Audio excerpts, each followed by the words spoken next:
Hey guys, welcome back to episode 6 of the FHA series, The Recap, where we're going to go over everything we've covered in the previous episodes and give you the high-level details about FHA, what to expect, what it is, what that life of a borrower using an FHA loan really looks like. I'm Matt Madrano. Returning with me is Ramona Chapman, Justin Rushlow, and John Smutney.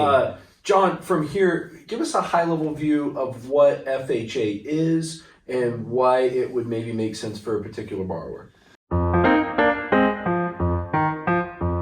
With FHA, it can be a huge benefit to borrowers that maybe have a little more colorful credit, income is maybe not quite as there, as stable. Your credit score can be as low as 500 and you can still qualify for an FHA loan. Potentially.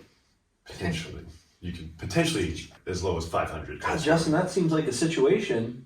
That could be situational. Right. Ask your loan officer. And Justin, in a previous episode, we talked about like DTI, debt to income ratio. Mm-hmm. What does that look like again with FHA?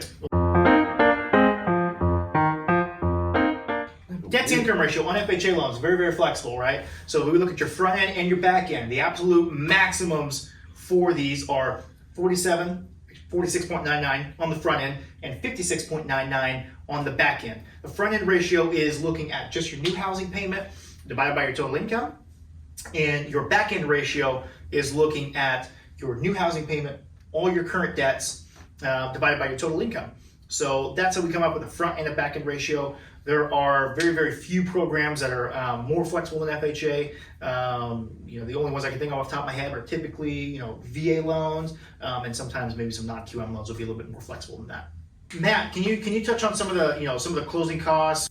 Sure, Justin. Closing costs that you would face on an FHA loan that are different than any other loan that you would deal with really house around the FHA upfront mortgage insurance premium that you'll face. It's 1.75% of the loan that you're applying for. That fee can be financed or you can pay it up front. It's really kind of a decision for you and your loan officer to discuss. But that's really the most specific FHA fee that you'll face at closing. Yes, Matt, you were right.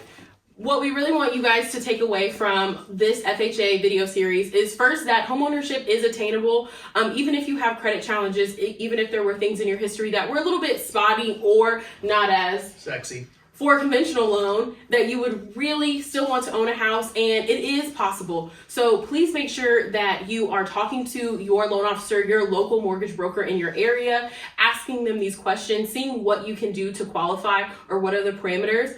And also please make sure to know that if you got denied because you didn't get that automated underwriting system, if you don't know what that is, go back to our other videos. But if you're not getting that approval, please talk to a lender that does manual underwriting to see what you qualify for. Do you have anything left to add, Justin? No, yeah, just make sure you're having that communication with your loan officer, right? If you got denied, why did I get denied, right? Is it because I have a recent bankruptcy? Is it because I have some recent late pays? Because of foreclosure, short sale, whatever it may be? There still may be a path to success for you and a path to homeownership, either for the first time or again. So make sure to ask those questions with your loan officer if they aren't bringing those up to you. But hey, if nothing else, thanks so much for watching our series. We very much appreciate it. We can't wait to see you for the next one. Have a great morning, afternoon, evening, whenever you're watching this. Thank you from Matthew Madrano, Ramona Chapman, John Smutney, and myself, Justin Rushlow. We will see you next time. Boom!